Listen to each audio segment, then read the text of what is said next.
Todo el mundo conoce a Julio Iglesias como el hombre que convirtió una voz suave en un pasaporte para recorrer el planeta. Para muchos, él fue la elegancia española hecha canción, el caballero de traje impecable que podía mirar a una cámara, sonreír apenas un segundo y hacer creer a medio mundo que estaba cantando justo para una sola persona. Pero muy pocos entendieron de verdad qué se escondía detrás de esa sonrisa tranquila, de esa voz que parecía no romperse nunca, de ese brillo que durante décadas iluminó escenarios desde Madrid hasta América, desde Europa hasta Asia. Julio Iglesias no fue simplemente un cantante famoso, fue reconocido por Guinness World Records como el artista latino masculino con mayores ventas, con más de 250 millones de álbumes vendidos hasta 2006, más de 80 discos publicados en 14 idiomas y miles de certificaciones de oro y platino. Sin embargo, cuando una vida parece tan perfecta desde fuera, casi siempre hay una pregunta que queda flotando en silencio. ¿Cuánto costó llegar hasta allí? Porque ¿cómo es posible que un hombre que lo tuvo todo, fama, fortuna, amor, escenarios llenos, aplausos interminables, haya terminado convertido también en símbolo de soledad, rumores, heridas familiares y silencios difíciles de explicar? ¿Qué verdad se esconde detrás de su alejamiento de los escenarios, de las especulaciones sobre su salud, de esa vida cada vez más privada que tanto inquietó a sus seguidores? Y sobre todo, ¿por qué la tragedia de Julio Iglesias, a sus 82 años, no parece estar solo en lo que perdió, sino en todo lo que tuvo que callar, mientras el mundo seguía cantando sus canciones? Quédate hasta el final, porque esta no es la historia de un artista que simplemente triunfó.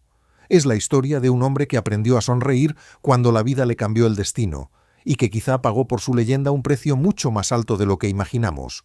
Si esta historia te toca el corazón, acompáñanos con un me gusta y suscríbete al canal. Aquí no venimos a destruir leyendas, sino a mirarlas con más humanidad.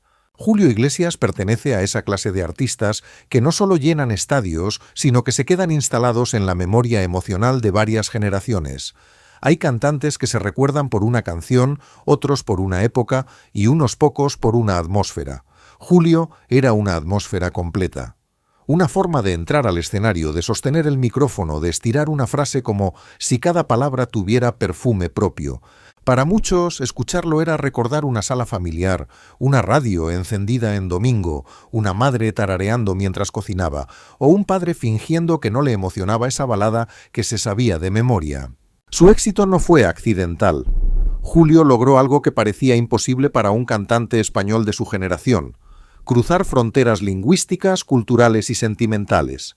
Cantó en numerosos idiomas, se abrió paso en mercados donde pocos artistas no anglosajones habían conseguido entrar, y convirtió la canción romántica en una especie de idioma universal.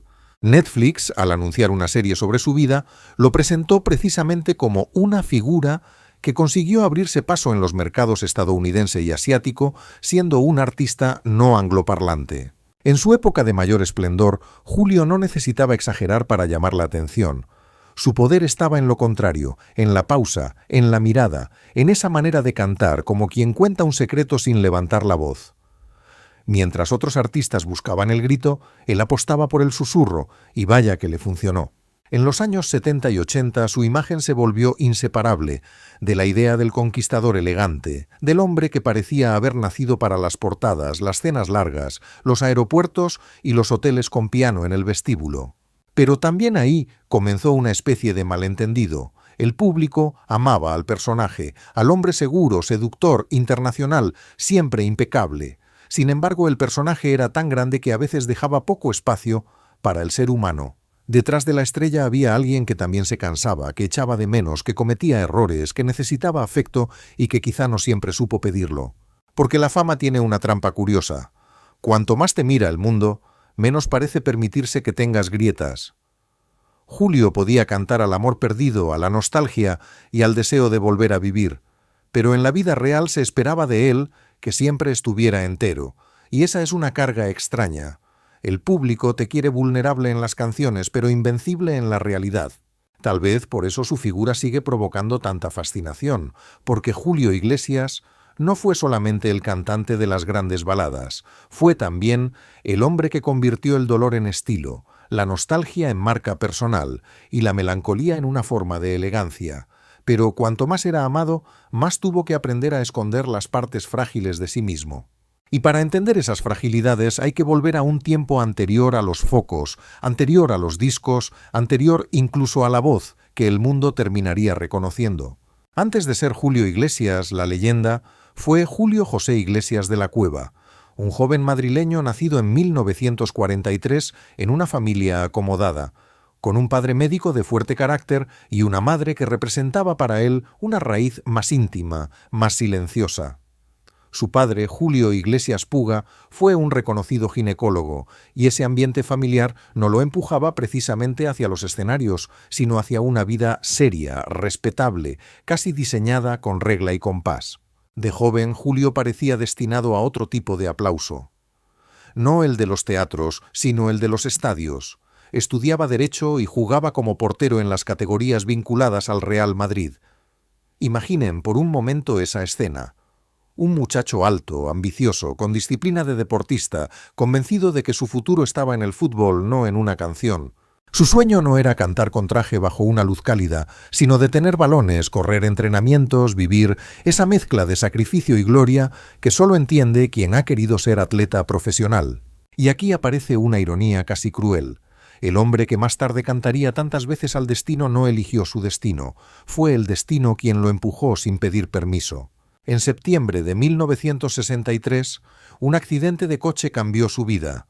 Su carrera deportiva quedó truncada y durante un largo proceso de recuperación tuvo que enfrentarse a la posibilidad de no volver a caminar como antes. Diversas biografías recogen que, durante ese periodo, una guitarra llegó a sus manos como parte de su recuperación y fue allí, en medio de la quietud obligada, donde empezó a descubrir la música. Hay historias que, si fueran escritas en una película, parecerían demasiado perfectas. El joven portero que pierde el fútbol y encuentra una guitarra, el cuerpo que se rompe y obliga al alma a hablar de otra manera, la habitación que pudo haber sido una prisión pero terminó siendo el primer escenario. Pero cuidado, no hay que romantizar demasiado el dolor. La recuperación no fue un cuento bonito con música de fondo, fue miedo, frustración, incertidumbre y una juventud detenida a la fuerza. Quizá ahí nació una parte esencial del carácter de Julio, esa mezcla de disciplina y melancolía, esa manera de no entregarse del todo al drama, pero tampoco de olvidarlo. Cuando alguien ha visto cómo su futuro se derrumba de pronto, aprende una lección dura. Nada está garantizado, ni el cuerpo, ni la juventud, ni los planes que parecían escritos en piedra. Y tal vez por eso, años después, Julio cantaría con esa sensación de haber vivido más de lo que decía. Sus canciones románticas no sonaban solo a conquista, también sonaban a pérdida, a algo que se fue antes de tiempo, a un joven que una noche dejó de ser futbolista y tuvo que inventarse de nuevo desde la cama. Antes de la fama, Julio ya llevaba dentro una herida y una terquedad. La herida de quien perdió un sueño, la terquedad de quien decidió no quedarse enterrado bajo los escombros de ese sueño. La puerta del destino se abrió con una canción que parecía escrita como resumen de su propia vida. La vida sigue igual. En 1968, Julio Iglesias ganó el Festival Internacional de la Canción de Benidorm con ese tema, y aquel momento marcó el inicio de su carrera musical profesional. Poco después, firmó con la filial española de Columbia y publicó su primer álbum, Yo Canto. El título de aquella canción tenía algo casi profético. La vida sigue igual. Pero en realidad para Julio nada volvió a ser igual. Hasta entonces, la música había sido refugio, una especie de medicina emocional durante la recuperación. De pronto se convertía en camino, profesión y destino. Aquella noche de Benidorm fue mucho más que un triunfo en un festival. Fue la confirmación de que el muchacho que había perdido el fútbol no había perdido su lugar en el mundo. Hay que imaginar esa transición con toda su carga emocional.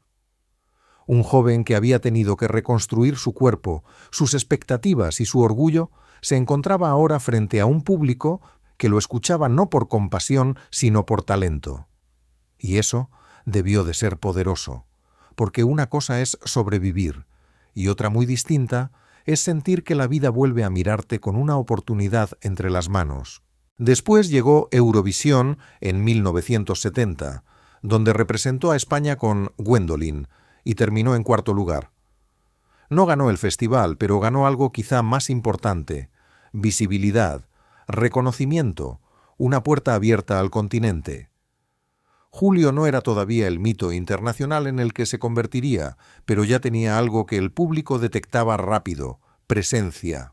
A diferencia de otros artistas que parecían fabricados por una industria, Julio transmitía una historia. Cuando cantaba, uno podía no conocer los detalles del accidente, ni los años de recuperación, ni la frustración del fútbol perdido, pero algo en su voz sugería que no estaba interpretando solamente una letra, estaba conversando con su propia biografía. La fama empezó a crecer. Primero España, luego Europa, luego América Latina, después territorios cada vez más lejanos. Julio entendió antes que muchos que el idioma podía ser una frontera, pero también una llave. Cantó en distintas lenguas, adaptó su estilo, se presentó ante públicos muy diferentes sin perder esa marca reconocible: romanticismo, elegancia y una nostalgia que no necesitaba traducción. Pero toda puerta que se abre hacia la gloria también deja entrar una sombra. El éxito vino con viajes, contratos, entrevistas, hoteles, aviones, compromisos, noches interminables.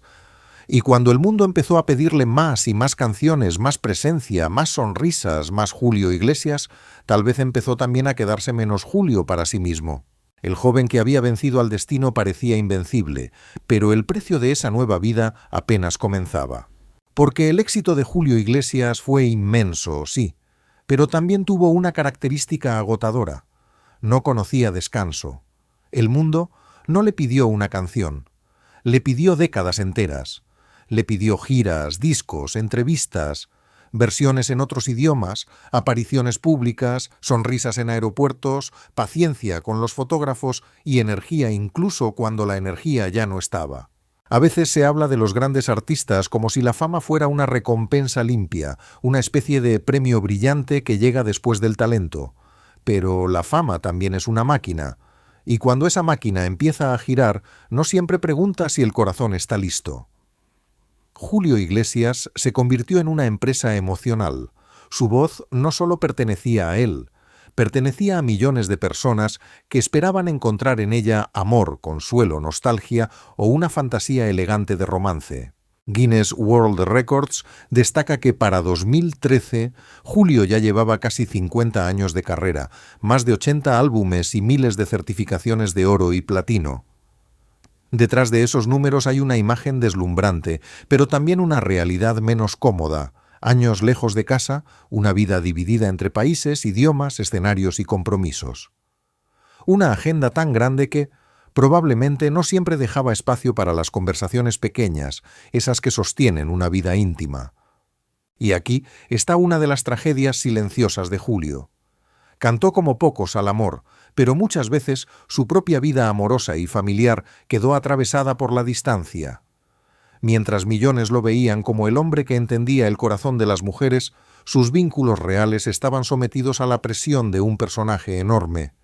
Ser amado por el público no siempre significa sentirse acompañado. A veces significa lo contrario, que todos crean conocerte, mientras tú mismo empiezas a sentirte cada vez más difícil de explicar. Su imagen de seductor mundial también fue un arma de doble filo. Le dio carisma, titulares y una identidad inconfundible, pero al mismo tiempo redujo al hombre a una etiqueta. Julio era el romántico, el conquistador, el eterno galán. Y cuando el mundo decide que eres un personaje, cualquier gesto tuyo se interpreta desde ese personaje. Si sonríes, seduces; si callas, escondes. Si te alejas, algo pasa. Si envejeces, la prensa busca una tragedia. Con los años, su propia canción «Me olvidé de vivir» empezó a sonar casi como una confesión. No porque debamos leer una vida entera dentro de un título, sino porque hay frases que se pegan a una biografía como una sombra. Julio trabajó, triunfó, viajó, conquistó mercados, rompió barreras. Pero la pregunta queda ahí, discreta y dolorosa: ¿cuántas veces tuvo que olvidarse de vivir para seguir siendo Julio Iglesias? El aplauso puede ser adictivo, pero también puede volverse una jaula elegante. Una jaula con flores, con luces, con habitaciones de hotel impecables, pero jaula al fin. Y quizá, cuando el mundo lo veía en la cima, Julio ya empezaba a entender que algunas pérdidas no hacen ruido, simplemente se acumulan detrás de una sonrisa. En la vida de Julio Iglesias, el amor fue siempre una parte inseparable de la leyenda. No solo porque cantaba canciones románticas, sino porque su figura pública parecía construida alrededor del deseo, la nostalgia y esa promesa de pasión educada que conquistaba a públicos de culturas muy distintas. Pero cuando uno mira con más calma, descubre que el amor en su vida no fue solo glamour. Fue también distancia, ruptura, familia dividida y preguntas que el tiempo nunca respondió del todo. En 1971, Julio se casó con Isabel Preisler, una figura que también terminaría convirtiéndose en icono social. La pareja tuvo 3 hijos, Chabeli, Julio José y Enrique. Durante los años 70, aquella familia fue observada con una intensidad enorme por la prensa, como si representara una combinación perfecta de belleza, éxito y sofisticación. Pero la imagen pública no siempre protege la intimidad. El matrimonio terminó en divorcio en 1979. Esa ruptura no debe contarse como un simple dato sentimental. Para alguien como Julio, cuya vida estaba en plena expansión internacional, la familia quedaba en medio de una tormenta de viajes, fama y atención mediática. La separación no solo cerraba una etapa amorosa, también habría una pregunta más profunda. ¿Qué ocurre con los hijos de un hombre que pertenece al mundo entero? Años después, su hijo Enrique Iglesias construiría su propia carrera internacional, y durante mucho tiempo la prensa especuló sobre la relación entre padre e hijo. Muchos se preguntaban si había distancia, competencia, orgullo, silencios heredados o simplemente 2 maneras muy distintas de vivir la fama. Nunca conviene convertir esas preguntas en sentencias. Las relaciones familiares son territorios delicados y desde fuera solo vemos fragmentos.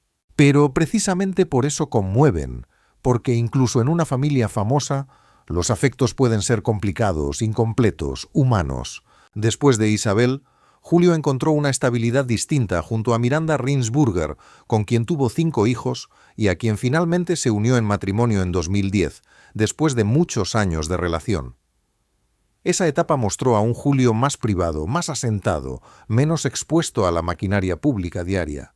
Pero aún así, el mito del hombre rodeado de amores nunca dejó de perseguirlo. Durante años se dijo de todo sobre su vida sentimental. La prensa alimentó el personaje del conquistador eterno, y a veces ese personaje parecía caminar por delante del hombre real. Había titulares, rumores, exageraciones, bromas incluso. Julio mismo, con su sentido del humor, supo jugar muchas veces con esa imagen. Pero detrás del chiste fácil había algo más serio. Cuando el mundo te convierte en símbolo de seducción, quizá le cuesta verte como alguien capaz de sentirse solo. Y esa es la puerta emocional que nos deja su vida familiar. Julio tuvo hijos, parejas, hogares, afectos, pero también tuvo una vida diseñada por la distancia. Hay personas que construyen imperios y después descubren que lo más difícil no era conquistar el mundo, sino sentarse en silencio con los suyos sin que el mundo se metiera en la habitación. El amor, para Julio Iglesias, fue canción, fue portada, fue refugio y fue herida. Y tal vez por eso sus baladas siguen funcionando, porque no cantaban al amor perfecto, sino a esa mezcla de deseo, pérdida y memoria que casi todos hemos sentido alguna vez. Pero si el amor explicó una parte del mito, los rumores explicarían otra, y ahí la historia se vuelve más delicada. Durante los últimos años, el silencio de Julio Iglesias comenzó a pesar casi tanto como su voz. Para un artista que había vivido sobre escenarios, cada ausencia se convirtió en noticia. Si no aparecía, la prensa preguntaba. Si aparecía distinto, la prensa interpretaba. Si hablaba poco, se especulaba. Si hablaba mucho, también. Así funciona la fama cuando un ídolo envejece. El público quiere protegerlo, pero al mismo tiempo quiere saberlo todo. Una de las grandes preguntas fue su estado de salud. Se publicaron rumores sobre su movilidad, sobre un supuesto retiro, sobre enfermedades que él mismo salió a desmentir. En 2024, Julio publicó un comunicado negando que se retirara de la música por problemas de movilidad y afirmó que si algún día se retiraba, lo anunciaría personalmente, con pena, pero con dignidad. También dijo que estaba trabajando en la serie de Netflix sobre su vida. Más tarde, en una conversación recogida por Ola, volvió a responder a las especulaciones sobre su salud con una mezcla de cansancio y humor, asegurando que lo habían matado y retirado muchas veces en los titulares. También aclaró que había tenido un tumor benigno en la espalda décadas atrás, operado en los años 60, y que se había recuperado.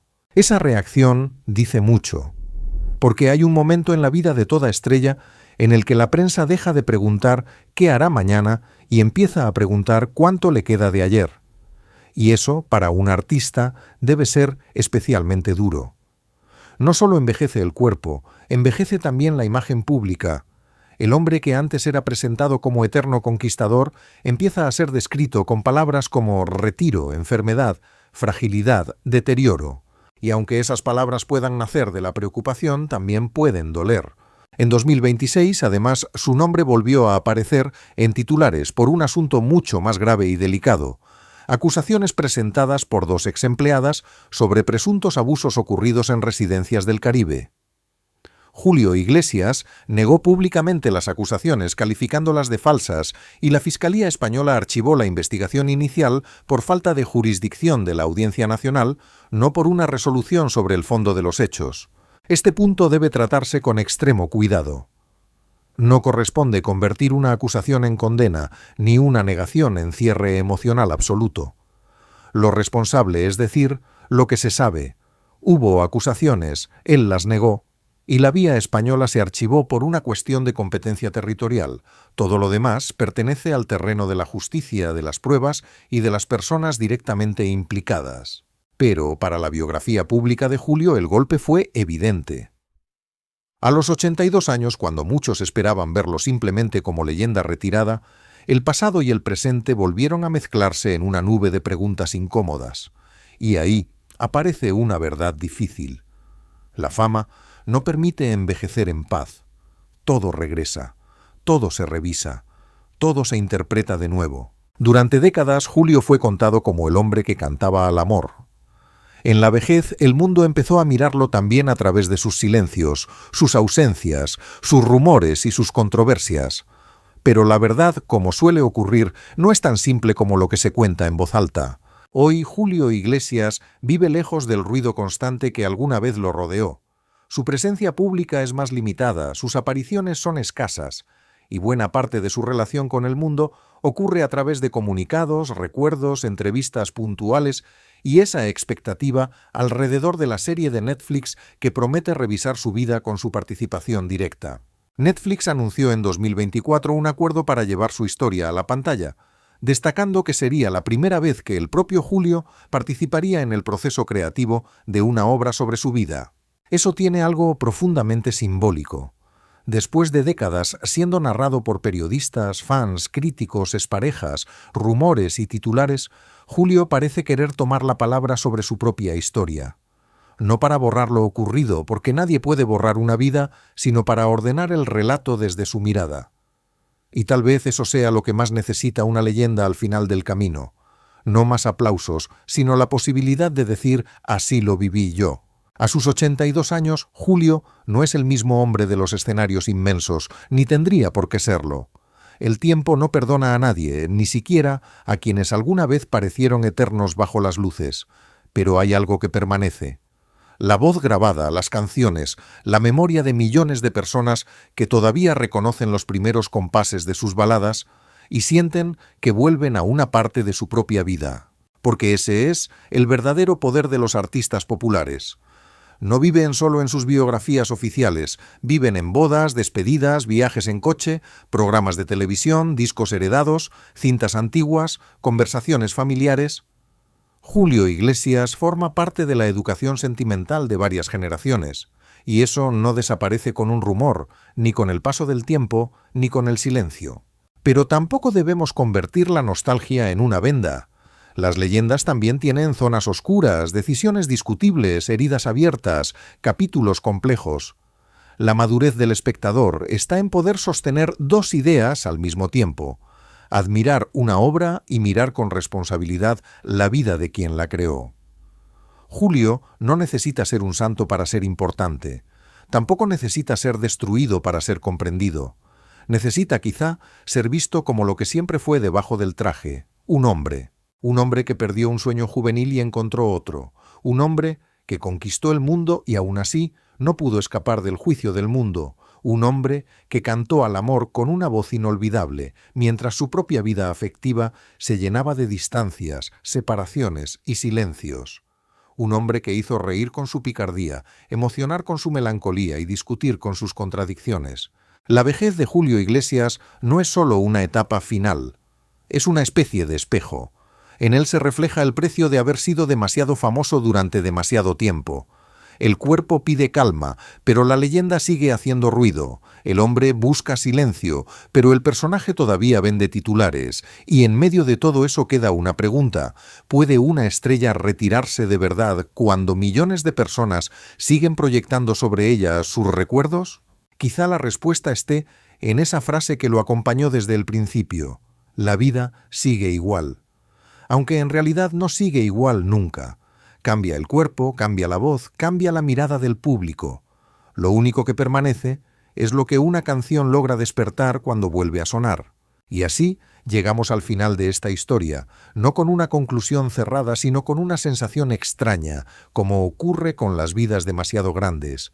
Julio Iglesias fue el hombre que parecía tenerlo todo: talento, carisma, éxito mundial, amores, fortuna, una voz reconocible y una sonrisa capaz de cruzar idiomas. Pero quizá su verdadera tragedia no fue perder una carrera como futbolista, ni vivir bajo rumores de salud, ni enfrentar titulares difíciles en la vejez. Quizá su tragedia más profunda fue haber tenido que convertirse en leyenda antes de poder ser simplemente hombre. Porque cuando el mundo te aplaude durante décadas también te exige una máscara. La máscara del seductor eterno, la del artista invencible, la del padre famoso, la del hombre que siempre sabe qué decir, la del cantante que nunca desafina ni siquiera emocionalmente. Y nadie puede vivir toda una vida detrás de una máscara sin cansarse. El joven que una vez soñó con detener balones terminó deteniendo el tiempo con canciones. El accidente que pareció destruir su destino abrió otro camino, pero ese nuevo camino no fue gratuito. Le dio gloria, sí, le dio inmortalidad artística, pero también le quitó privacidad, calma, presencia familiar, derecho al silencio y tal vez la posibilidad de equivocarse sin que el mundo lo convirtiera en espectáculo. Hoy, cuando escuchamos a Julio Iglesias, ya no oímos solo al galán de las baladas. Oímos al muchacho que aprendió a tocar la guitarra durante una recuperación dolorosa.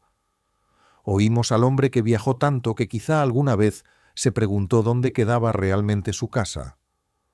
Oímos al artista que fue amado por millones, pero que, como cualquier ser humano, no pudo escapar de la soledad, del paso del tiempo ni de las preguntas sin respuesta. Y entonces aquella sonrisa del principio cambia de significado. Ya no parece solo la sonrisa de un conquistador, parece también la sonrisa de alguien que aprendió a seguir adelante incluso cuando la vida le dio motivos para detenerse. Porque a veces la verdadera tragedia no es perder los aplausos, sino descubrir todo lo que uno tuvo que callar mientras el mundo seguía aplaudiendo.